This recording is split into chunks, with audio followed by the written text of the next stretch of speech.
Come closer. I want to tell you about the most dangerous moment in human history. Not the moment when armies clashed or cities burned. No, this danger wore a toga. It spoke softly. It smiled. Let me take you to Rome, to a marble hall where the fate of the world hung on a single man's refusal to accept what every fiber of his being craved. It begins with a ring, a simple gold band on the finger of a man who insisted he was nothing more than a citizen. Octavian, for that was still his name that morning, turned the ring as he spoke, a nervous habit from childhood that no amount of power had cured. Before him sat 300 senators in their white togas, men who remembered when Rome was still a republic, when no single voice could command legions or reshape the world with a whisper. The morning light streamed through the columns, illuminating faces that wore carefully neutral expressions. They had learned, in these blood-soaked years, that the wrong look could mean death. Here was the question that would echo through 20 centuries. What happens when a man who could take everything chooses instead to be given it? When absolute power disguises itself as reluctant service? When tyranny learns to speak the language of tradition? For 13 years, Rome had bled. Civil war after civil war, as great men tore the republic apart fighting over its corpse. Caesar assassinated in this very building. Mark Antony dead by his own sword in Alexandria. Cleopatra choosing the serpent's kiss over Roman chains. And through it all, this quiet young man had survived, had maneuvered, had won, not by being the strongest, but by being the last. Gaius Octavius was 18 when his great-uncle Julius Caesar adopted him, making him heir to a name that had become both blessing and curse. A sickly boy with a scholar's face and a politician's heart, he learned early that survival meant being underestimated.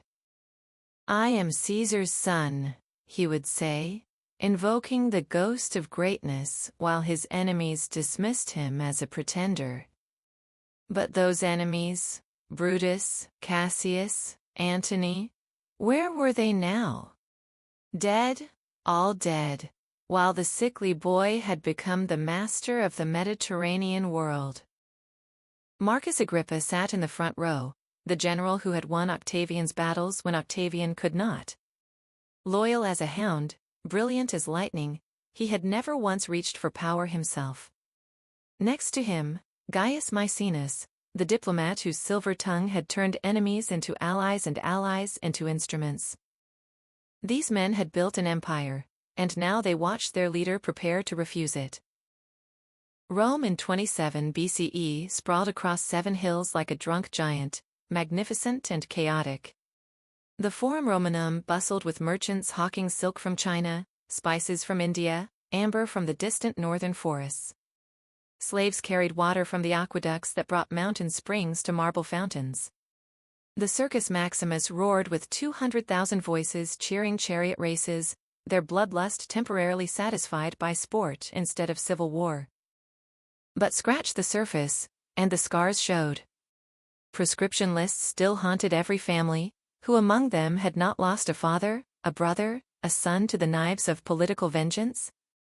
Veterans crowded the streets, men who had fought for Caesar, for Pompey, for Antony, for whoever paid them last. They watched with hungry eyes as their young commander prepared to speak. The very air seemed to hold its breath. Republic or empire? Freedom or peace? The old ways or the new? The pressure had been building for months. His soldiers demanded rewards, land, gold, honors. The provinces needed governors who would not loot them dry. Trade routes required protection from pirates and barbarians.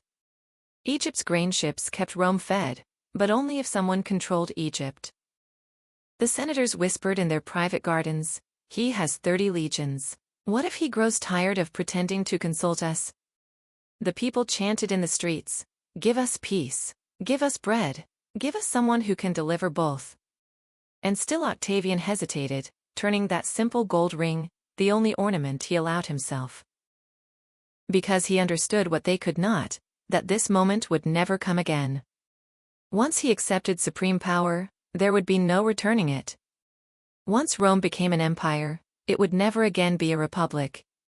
He was about to kill 500 years of tradition with his acceptance. He rises. The hall falls silent. Conscript fathers, he begins, using the ancient formula, his voice carrying to every corner of the marble chamber. I come before you not as conqueror, but as citizen. A lie, and every man in the room knows it. But what a beautiful lie! What a necessary lie! I lay before you my commands, my armies, my victories. Take them. Distribute them among worthier men. Let the Republic breathe again. And in that moment of supreme theater, as 300 senators leap to their feet crying, "No, you must not abandon us," the Roman Republic dies and the Roman Empire is born. He accepts reluctantly, so very reluctantly. The title they give him, Augustus, the revered one, sounds like an honor, not a crown. He keeps the old offices, the old ceremonies, the old illusions. But power, real power, flows through his hands like water through cupped palms. But here is what no one expected. He was magnificent at it. The man who had stumbled through his first battles, who had vomited before his first speech, became the greatest administrator the world had ever seen. Roads pushed into Gaul, into Spain, into the German forests. Aqueducts carried water to cities that had never dreamed of marble fountains. The Pax Romana, the Roman peace, was built on the bones of the conquered, yes, but it was still peace. A merchant could travel from Britain to Babylon with a Roman coin and Roman law protecting him. Children grew up never knowing the terror of civil war that had devoured their grandparents. Was this tyranny? Or was it the first glimpse of what a rational world might look like? He ruled for 45 years, that sickly boy who became Augustus.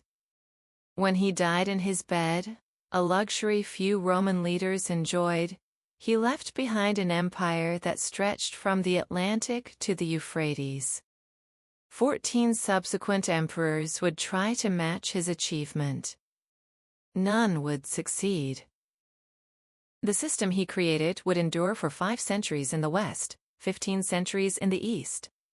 Every king who ever claimed divine right, every dictator who ever wrapped tyranny in the flag of necessity, every strongman who ever promised order in exchange for freedom, learned from Augustus. He proved that the most dangerous power is not the power that announces itself with fanfares and executions.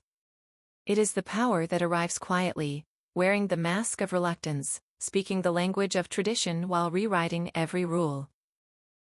The ring survived. That simple gold band he turned as he spoke to the Senate, as he accepted what he claimed not to want. You can see it now, if you know where to look, in a dusty case in a Roman museum.